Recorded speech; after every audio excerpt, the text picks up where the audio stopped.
Video देखने वाले सभी मेरे प्रिय साथियों को नमस्कार। आपका अपने चैनल में स्वागत है, अभिनंदन है। मैं आपका प्रिय दोस्त महीप सिंह राठौर। साथियों, जैसे मेरे स्क्रीन पर आपको दिखाई दे रहा है आईपीआर 2026 अर्थात राजकार से आईपीआर 2026 अचल संपत्ति विवरण प्रपत्र है वो भरना है साथियों। इसके लिए 1 जनवरी 2026 की स्थिति के अनुसार पिछले वर्ष की अचल संपत्ति है वो इस वर्ष भरनी है साथियों। अंतिम दिनांक 31 जनवरी तक है इसकी भरने की। इसमें आईपीआर 2026 जो अब तक भरा जाएगा उसमें नए तरीके से है साथियों। पिछले वर्ष तक इसका जो मेथड था वो अलग था, इस बार संपूर्ण नया तरीका है। इसके लिए आपको मैं यहाँ पर बताऊंगा कि क्या तरीका, आप ज़रूर देखें वीडियो। और नील संपत्ति वालों को कैसे भरना और प्रोबेशन कार्मिक हेतु क्या है, इसे सभी जानकारी मैं आपको इसमें प्रदान करूँगा। आप अगर मेरे चैनल पर नए हो तो आप सब्सक्राइब करें, वीडियो अंत तक जरूर देखना साथियों। तो चलते हैं साथियों आईपीआर टैब पर। इसके लिए साथियों सबसे पहले अपने एसएसओ आईडी और पासवर्ड लगाकर और एसएसओ लॉगिन करना है। एसएसओ लॉगिन करने के बाद में आपको यहाँ पर दो प्रकार के टैब दिखाई देंगे। यहाँ राजकाज ये भी दिखाई दे रहा है साथियों, और ये राजकाज यहाँ पर भी दिखाई दे रहा है। राजकाज ई फाइल ई डेस्क पर आपको नहीं जाना है साथियों, यहाँ पर नहीं जाना है। राजकाज आईपीआर जो दिखाई दे रहा है आईपीआर, उस पर आपको क्लिक करना है, इस पर टिक करना है। इस प्रकार का इंटरफेस खुलकर आएगा साथियों, जिसमें राजकाज आईपीआर 2025 अचल संपत्ति विवरण लिखा है। वर्ष 2025 1 जनवरी 2026 की स्थिति का अचल संपत्ति विवरण प्रस्तुत करने के लिए उपयुक्त आइकॉन पर क्लिक करें। तो यहाँ पर जो ये आपको आइकॉन दिखाई दे रहा है इस पर साथियों क्लिक करना है अब। तो साथियों इस प्रकार का आपका यहाँ पर नाम आएगा, और ये 3 प्रकार के टैब हैं वो यहाँ पर आप ओपन कर सकते हो, और 3 है वो फेडेड है। तो कृपया अपने मूल विभाग के अनुसार आप पब्लिक सर्विस कैटेगरी का यहाँ से चयन करें। चयन के आधार पर ही आपकी सेवा संबंधी विवरण जैसे पदनाम है, सेवा स्वर्ग है इत्यादि प्रदर्शित होंगे। तो यहाँ पर जैसे साथियों अगर गवर्नमेंट एम्प्लॉय है तो इस पर क्लिक करें, और अगर आप ऑटोनोमस बॉडी हैं, कोई पीएसयू है या बोर्ड एम्प्लॉय हैं तो इस पर क्लिक करें, और अगर आप जुडिशियली रिप्रेजेंटेटिव हैं तो आप यहाँ पर क्लिक करें। तो जैसे आप संबंधित जो भी सर्विस से आप रिलेटेड हैं साथियों उस पर क्लिक करें। तो मैं आपको गवर्नमेंट एम्प्लॉय पे क्लिक करके यहाँ पर शो कर रहा हूँ, और उसके बाद में यहाँ आप नीचे गेट स्टार्ट है इस पर क्लिक करें साथियों, गेट स्टार्ट पे। जैसे ही आप गेट स्टार्ट पे क्लिक करोगे तो इस प्रकार का इंटरफेस साथियों खुलकर सामने आ जाएगा। यहाँ पर अगर आपकी इमेज डाउनलोड नहीं है तो इस एडिट बटन पे क्लिक करके आप अपनी इमेज डाउनलोड यहाँ पर कर सकते हैं साथियों। और यहाँ पर अपनी एसएसओ आईडी है वो आप जांच कर लें, भरी हुई आएगी। और यहाँ पर गेट डाटा फ्रॉम एसएसओ है, यहाँ मिस्टर नाम होगा, या हिंदी में होगा श्री मिस्टर का, यह फुल नाम आपका इंग्लिश में होगा, यहाँ पर साथियों हिंदी में होगा। यहाँ जन्म दिनांक होगी, यहाँ पर आपको मेल जेंडर दिखाई देगा, ईमेल एड्रेस आपको दिखाई देगा, और यहाँ पर आपके मोबाइल नंबर से होंगे। ये सब अपने आप भरे हुए होंगे साथियों, ये पर्सनल इन्फॉर्मेशन है। तो उसके बाद में नेक्स्ट आप करोगे तो ये जो सर्विस डिटेल है वो ओपन होकर आएगी नेक्स्ट पे। तो नेक्स्ट पे क्लिक करते हैं साथियों, तो ये सर्विस डिटेल ओपन होकर आ जाएगी साथियों। इसमें आपको यहाँ पर सभी चीज़ें हैं वो ओपन करनी है एरो से। जैसे यहाँ ज्वाइनिंग टाइप है, यहाँ डेजिग्नेशन कैटेगरी है, यहाँ परमानेंट डिपार्टमेंट ऑफिस है उसका नाम, आपको सर्विस रूल नेम है यहाँ पर, और यहाँ पर सर्विस क्लासिफिकेशन है, यहाँ डेजिग्नेशन है, यहाँ पर एम्प्लॉय टाइप है किस प्रकार से है, और यहाँ पर एम्प्लॉय टर्म है, परमानेंट है या प्रोबेशन में है, ये सभी। और सर्विस ज्वाइनिंग डेट है यहाँ पर आएगी साथियों, और यहाँ पर करंट पोस्ट ऑफिस का नाम आएगा, यहाँ बेसिक आएगा, यहाँ डीडीओ कोड आएंगे, और यहाँ पर ये जो अपॉइंटमेंट डिटेल है साथियों ये जो आपको दिखाई दे रहा है ये सब यहाँ पर फिलअप आएगी, भरी हुई आएगी। तो इसमें 1 बाय 1 साथियों चलते हैं, इसकी पूरी जानकारी लेते हैं। सबसे पहले रिक्रूटमेंट यहाँ पर देखना है साथियों, ऑप्शन क्लिक करना है। क्लिक करने के बाद में यहाँ रिक्रूटमेंट है, री रिक्रूटमेंट है, या प्रोबेशन है, या डिपुटेशन है, किस में है तो अपन रिक्रूटमेंट से आए हुए सीधे, तो यहाँ रिक्रूटमेंट आ जाएगा। सर्विस डेजिग्नेशन है इस पर क्लिक करना है, डेजिग्नेशन ही रहने दें, और यहाँ पर स्कूल एजुकेशन डिपार्टमेंट आप सेलेक्ट करें। और अगर आप तृतीय श्रेणी अध्यापक हैं तो यहाँ साथियों पंचायती राज है वो आपको यहाँ पर लिख सकते हैं आप, जैसे पंचायती PAN तो आ जाएगा पंचायती राज डिपार्टमेंट, यहाँ सेलेक्ट करें।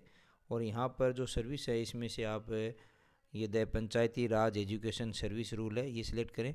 उसके बाद में ये सबॉर्डिनेट, इस पर सबॉर्डिनेट सर्विस है उसको से रहने दें साथियों। फिर ये डेजिग्नेशन है, ये टीचर ग्रेड 3 यहाँ से आ जाएगा। और उसके बाद में आप एम्प्लॉय टाइप है, ये नॉन ग्रेजुएट है, परमानेंट है या प्रोबेशन है, ये आप ये इसमें सब आ जाएंगे। प्रोबेशन ट्रेनी है या प्रोबेशनर है या परमानेंट, तो परमानेंट सेलेक्ट करें जो भी आपके हैं। और यहाँ सर्विस से ज्वाइनिंग डेट है वो आप कैलेंडर से सेलेक्ट करें। और यहाँ पर करंट पोस्टिंग ऑफिस है और बेसिक है और DDO कोड साथियों लिखना है। अब ये करंट पोस्टिंग ऑफिस है ये कैसे लिखना है, इससे पहले मैं आपको बता देता हूँ कि जैसे फर्स्ट ग्रेड और सेकंड ग्रेड के लिए है तो वो यहाँ पर पंचायती राज नहीं आएगा साथियों, यहाँ आपको दूसरा डिपार्टमेंट है वो सिलेक्ट करना पड़ेगा। यहाँ आप एजुकेशन लिखें तो ये एजुकेशन तो हायर एजुकेशन आ गया, और यहाँ पर स्कूल एजुकेशन डिपार्टमेंट आ जाएगा साथियों। और अगर संस्कृत एजुकेशन डिपार्टमेंट है तो संस्कृत एजुकेशन डिपार्टमेंट सेलेक्ट करें, तो यहाँ मैं स्कूल एजुकेशन डिपार्टमेंट सेलेक्ट कर रहा हूँ। और वही सर्विस कैटेगरी रूल है एजुकेशन राजस्थान, और यहाँ पर सर्विस कैटेगरी में स्टेट सर्विस चुनें अगर आप लेक्चरर हैं तो, और अगर सेकंड ग्रेड हैं तो सबऑर्डिनेट सेलेक्ट करें। डेजिग्नेशन यहाँ पर अपने आप साथियों आ जाएगा इसमें। तो साथियों यहाँ इसलिए नहीं आ रहा था कि यहाँ पर जो अपन ने सिलेक्ट किया the education other service rule select कर लिया था, अपने को यहाँ पर the Rajasthan education state and subordinate service rule है इसको सिलेक्ट करना है। इसको सिलेक्ट करने के बाद में सर्विस क्लासिफिकेशन है उसमें आप स्टेट या सबऑर्डिनेट सर्विस हैं वो सिलेक्ट करें। अगर सेकंड ग्रेड के हैं तक हैं तो आप सबऑर्डिनेट सर्विस सिलेक्ट करें। और अगर स्टेट है, लेक्चरर्स हैं, प्रिंसिपल हैं, वाइस प्रिंसिपल हैं, तो आप लेक्चर से ऊपर लेक्चर व लेक्चर से ऊपर स्टेट सर्विस में आ जाते हैं साथियों। तो स्टेट सर्विस ये आप सर्विस सिलेक्ट करें। उसके बाद में थोड़ा सी प्रक्रिया में टाइम लेता है साथियों। उसके बाद में यहाँ डेजिग्नेशन है, ये डेजिग्नेशन है इसमें आप यहाँ पर सिलेक्ट कर सकते हैं। डेजिग्नेशन में देखो प्रोफेसर हैं, यहाँ पर सब यहाँ पर साथियों आपको नीचे दिखाई दे जाएंगे। प्रिंसिपल है, जैसे ये प्रिंसिपल आ गया। और यहाँ पर उसके बाद में लेक्चरर, ये लेक्चरर आ गया साथियों। वाइस प्रिंसिपल हैं, हेड मास्टर हैं, ये सभी यहाँ पर आपको दिखाई दे जाएंगे। आप इसमें से एक अप्रोप्रिएट जो भी आपके लिए उपयुक्त है वो आप सेलेक्ट करें साथियों। जैसे अपने लेक्चरर यहाँ सेलेक्ट कर लिया। उसके बाद में यहाँ ये ग्रेजुएट अपने आप आ गया, परमानेंट आ गया, आपकी डेट ऑफ ज्वाइनिंग यहाँ आ जाएगी। उसके बाद में करंट पोस्टिंग ऑफिस है उसको सिलेक्ट करने में साथियों यहाँ थोड़ा सा समय लगेगा। आप सर्च पे क्लिक करें, सर्च पे क्लिक करेंगे तो एक पॉपअप खुल के आपके सामने आएगा, इस प्रकार का पॉपअप खुलेगा। कुछ समय बाद में सारी की सारी लिस्ट हैं वो नीचे आपके सामने आ जाएंगी, ये सभी लिस्टें आपके सामने आ जाएगी। इसमें आप अपना जो भी स्कूल्स है और या जी डिपार्टमेंट है उसको आप सेलेक्ट करें। पर साथियों सबसे पहले जो सर्च ऑर्गेनाइजेशन ऑफिस है इसमें आप यहाँ पर डिस्ट्रिक्ट में, इसको मैं आसान बना देता हूँ आपके लिए। जहाँ पर ये डिस्ट्रिक्ट लिख रखा है, डिस्ट्रिक्ट के यहाँ पर जो सर्च बार है ये जो कीप जैसे दे रखा है, यहाँ पर आप क्लिक करें। यहाँ पर क्लिक करके अपना डिस्ट्रिक्ट है वो सिलेक्ट कर लें आप, ताकि आपके डिस्ट्रिक्ट के जो भी ऑर्गेनाइजेशन है वो या ऑफिस है वो ही खुलेंगे, तो नए की सारे राजस्थान के। तो यहाँ पर आप ऑफिस से जैसे डिस्ट्रिक्ट लगा दिया, आपका डिस्ट्रिक्ट सीकर है या चूरू है या जोधपुर है, जो भी डिस्ट्रिक्ट आप यहाँ पर सिलेक्ट करें। जैसे मैं आपको एक एग्जांपल देता हूँ, जैसे इसमें कंटेंट में तो कंटेंट रहते डिस्ट्रिक्ट में मैंने जैसे नीचे जोधपुर लगा दिया, तो ये जब भी सारी चीज़ें जोधपुर की खुलकर आपके सामने आ जाएगी। उसी प्रकार आपने चूरू लगा दिया तो ये चूरू की सारी चीज़ें खुलकर साथियों सामने आ जाएगी। और उसके बाद में जो ऊपर है वो आप स्कूल एजुकेशन नाम से सर्च करें तो स्कूल एजुकेशन के जो डिपार्टमेंट होंगे वो खुल जाएंगे। और आपके जैसे रिलेवेंट डिपार्टमेंट ये है तो आप यहाँ पर फर्स्ट में आपसे संबंधित डिपार्टमेंट है तो ये आप यहाँ पर फर्स्ट में ओके करके और यहाँ पर सेलेक्ट कर लें, लास्ट में यहाँ से सेलेक्ट कर लें। तो इस प्रकार ये आसान हो जाएगा सेलेक्ट करने का। उसके बाद में साथियों यहाँ पर बेसिक भरें और DDO कोड भर के एम्प्लॉय ID और ये सभी भरे हुए हैं। यहाँ पर कोई भी डॉक्यूमेंट अपलोड करने की आवश्यकता नहीं है, अगर करना चाहो तो आपकी इच्छा, अदरवाइज यहाँ पर सबमिट पे क्लिक करें। जैसे ही सबमिट पे क्लिक करेंगे सक्सेसफुली यहाँ का मैसेज आ जाएगा साथियों, आपकी सारी इन्फॉर्मेशन खुलकर सामने आ जाएगी। जैसे यहाँ पर डेजिग्नेशन या इंस्ट्रक्टर दिखा रहा है साथियों, जो कि वरिष्ठ अध्यापक अभी शो नहीं हो रहा है, तो आप यहाँ से एडिट बटन से पुनः इस चीज़ को आप एडिट कर सकते हैं। फिर आपको यहाँ पर साथियों सभी जांच करने के बाद में यहाँ पर फिल IPR साइड में दिखाई दे रहा है, इस पर क्लिक करना है और यहाँ से जो व्यू ओल्ड प्रोफाइल है वो आपको डाउनलोड कर लेना, ताकि आपको भरने में सुविधा रहे क्या क्या भरना है, क्योंकि उससे देख के आपको भरना है। और अगर यहाँ पर डिक्लेरेशन IPR एज नील, अगर आपको नील भरना है साथियों, नील है आपके पास प्रॉपर्टी, तो इस पर क्लिक करना है, क्योंकि अभी ऐड योर फर्स्ट प्रायोरिटी ये इसमें आ रहा है अभी, तो ये ब्लू। और अगर आप जैसे इस पर क्लिक करोगे तो इस पर आ जाएगा, तो जिस हिसाब से आपकी प्रॉपर्टी है उस हिसाब से आप इसको सेलेक्ट कर सकते हो। जैसे मैंने इसको सेलेक्ट कर लिया तो वो ये खुल कर आ जाएगा, ये रेजिडेंशियल, एग्रीकल्चर, कॉमर्शियल और ये इंडस्ट्रियल प्रॉपर्टी है वो नील है। तो आप यहाँ से क्लिक करके जैसे ही डिक्लेरेशन पे आप राइट निशान लगाओगे तो ये सबमिट आ जाएगा। तो ये नील करके, अगर प्रॉपर्टी आपके पास नील है तो नील करके सबमिट करने का तरीका है, अदरवाइज आप वापस पुनः वो चेंज करें। और यहाँ से अपडेट प्रोफाइल भी आप वापस कर सकते हैं। तो जैसे ही साथियों अपडेट प्रोफाइल पे क्लिक किया तो वो सारा चीज़ें वापस खुल के आ जाएगी जो पहले था। तो ये इंस्ट्रक्टर जैसे यहाँ पर वरिष्ठ अध्यापक नहीं आ रहा है, तो ये आप भविष्य में सबमिट करने से पहले अगर आ जाए तो यहाँ पर अपन परिवर्तित कर सकते हैं। जैसे ही ओल्ड IPR पे क्लिक करोगे तो इस प्रकार का इंटरफेस खुल के सामने आ जाएगा। यहाँ पर साथियों आप अपनी एम्प्लॉय ID डाल के और सर्च करें, नाम आ जाएगा और ये सभी डाउनलोड आप कर सकते हो। जैसे मैं 2025 का यहाँ से डाउनलोड कर लूँगा और उसके बाद में उसके अनुसार उसमें फिलअप करूँगा। उसके बाद में भरने के लिए साथियों इसमें 4 स्टेप दे रखे हैं। ऐड योर प्रॉपर्टी, तो यहाँ जैसे ऐड प्रॉपर्टी करना है, फिर फिल प्रॉपर्टी डिटेल करनी है, फिर डिक्लेयर प्रॉपर्टीज़ और उसके बाद में सबमिट एनुअल रिपोर्ट। तो ये 4 स्टेप हैं जो बता रखे हैं, वो प्रत्येक में रेजिडेंशियल में, एग्रीकल्चर में, कॉमर्शियल में, इंडस्ट्री में, ये सभी हैं साथियों। तो इसके लिए सबसे पहले आपको ऐड योर फर्स्ट प्रॉपर्टी पे क्लिक करना है। अब यहाँ पे आपको प्रॉपर्टी सिलेक्ट करनी है कि किस प्रकार की प्रॉपर्टी है। तो यहाँ अपने रेजिडेंशियल जैसे मैंने सिलेक्ट कर लिया। उसके बाद में यहाँ पर प्रॉपर्टी सब टाइप है, वो सब टाइप आप यहाँ पर सिलेक्ट कर लें कि क्या है रेजिडेंशियल में, क्या है, प्लॉट है, फ्लैट है, विला है, लैंड है। तो ये आपको इसमें से एक सिलेक्ट करना है। तो जैसे मैंने यहाँ पर प्लॉट सेलेक्ट कर लिया और रूरल है या अर्बन है ये आप सिलेक्ट करें। उसके बाद में एड्रेस यहाँ पर फर्स्ट लाइन, सेकंड लाइन और पिन कोड नंबर, कंट्री और DGP नगर है तो ये, या लॉन्गिट्यूड एटीट्यूड अगर डालना चाहते हो तो आप डाल सकते हो, अदरवाइज ज़रूरी नहीं है। सेल्फ है या डिपेंडेंट है या जॉइंट है ये आपको करनी है। और अटैच फाइल आप है वो 5 MB तक की कर सकते हैं यहाँ पर।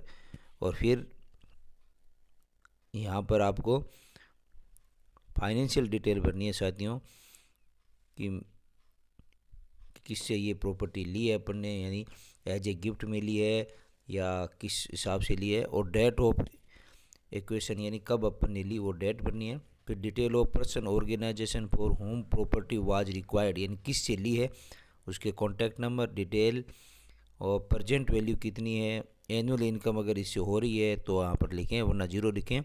ये सारी चीज़ें भरने के बाद यहाँ पर सेव है वो ब्लू में आ जाएगा, आप सेव कर दें तो जो प्रॉपर्टी है वो नीचे आपकी सेव होकर आ जाएगी। फिर अगर कोई दूसरी प्रॉपर्टी आप ऐड करना चाहते हो तो इस प्रकार दूसरी प्रॉपर्टी भी आप ऐड करें। तो साथियों एज ए डेमो के रूप में मैंने जैसे एक ये प्लॉट है, रेजिडेंशियल प्लॉट है वो भरा, उसकी वैल्यू देखो यहाँ पर, देखो तो यहाँ पर आ गई, ये जैसे 7 लाख का प्लॉट है तो यहाँ पर 7 लाख आ गए। टोटल प्रॉपर्टी जैसे मैंने 1 एंट्री की तो 1 आ गया, और रेजिडेंशियल की तो यहाँ रेजिडेंशियल। ये साथियों एज ए डेमो है। तो इसमें ये नीचे भी ये पूरी जानकारी लिख कर आ चुकी है इसमें। यहाँ पर देखा जाए तो जैसे नीचे स्क्रॉल करते हैं तो यहाँ पर लिख रखा है रेजिडेंशियल प्लॉट, ये कब ख़रीदा, कितनी वैल्यू है, कितनी फैमिली की हेल्प से किया।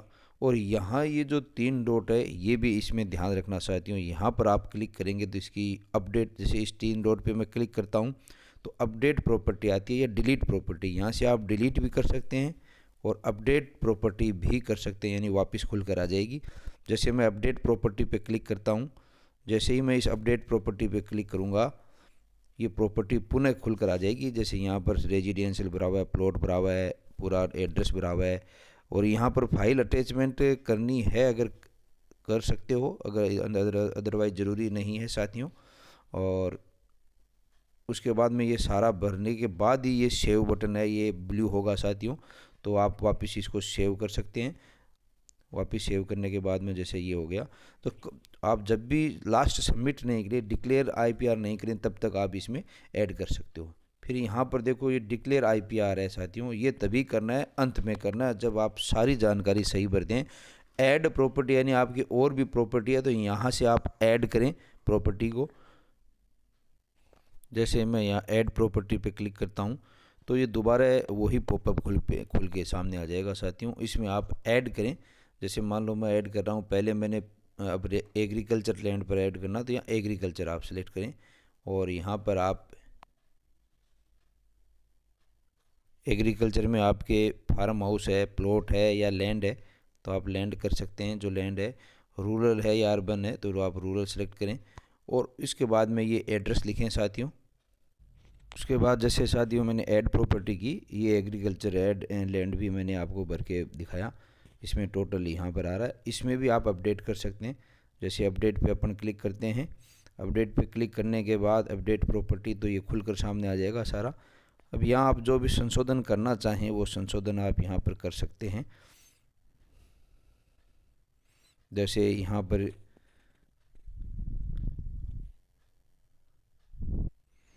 तो टोटल प्रॉपर्टी यहाँ पर देखा जाए साथियों, तो ये जैसे जैसे आप भरते जाएंगे वैसे वैसे वैल्यूएशन यहाँ निकलती जाएगी। टोटल आपके अचल संपत्ति की कितनी वैल्यूएशन है। टोटल प्रॉपर्टी मैंने 2 भरी, एक रेजिडेंशियल है, एक एग्रीकल्चर है। और जैसे जैसे आप भरते जाओगे यहाँ ऐड होता जाएगा। जैसे ये यहाँ ऐड होता जा रहा है कि इसकी प्रजेंट परचेज वैल्यू कितनी थी, प्रजेंट वैल्यू कितनी थी, तो ये सारा सब कुछ आ जाएगा। उसके बाद आपको डिक्लेयर IPR करना है। ये मैंने एज ए डेमो दिया है साथियों, आपको एक्चुअल नहीं है, आपको अपने यहाँ पर वास्तविक वैल्यू भरनी है। फिर डिक्लेयर IPR पे क्लिक करना है। जैसे ही आप डिक्लेयर IPR पर क्लिक करोगे टोटल आपका विवरण यहाँ पर आ जाएगा कि टोटल परचेज वैल्यू कितनी थी, टोटल प्रजेंट वैल्यू कितनी हो गई और टोटल इनकम कितनी हो रही है, एनुअल इनकम। तो ये सारा सब आ जाएगा साथियों। उसके बाद में कहाँ से आपने ख़रीदी ये आ जाएगा, किस किस में प्रॉपर्टी का सारा, प्रॉपर्टी 1, प्रॉपर्टी 2, प्रॉपर्टी 3, इस प्रकार पूरा विवरण यहाँ पर आएगा साथियों। यहाँ पर जैसे ही आप डिक्लेरेशन पर राइट का निशान लगाओगे और यहाँ से सबमिट करना साथियों, लास्ट में यहाँ से सबमिट करना है। आधार पे OTP आएगी, बाय OTP ये सबमिट हो जाएगा। फिर इसका प्रिंट निकाल लेना है। तो ये सारा साथियों करना है। चूँकि ये डेमो है इसलिए मैं आपको ये सबमिट करके नहीं बता सकता, लेकिन आपको बाय आधार OTP सबमिट करना है। इसकी सभी समस्याओं के समाधान से संबंधित एक अन्य वीडियो मैंने बनाया, उसको आप वहां पर जाके मेरे चैनल पे देख सकते हो। साथियों अगर चैनल पे नए हो तो सब्सक्राइब ज़रूर करें। धन्यवाद। आपका प्रिय दोस्त महीप सिंह राठौड़।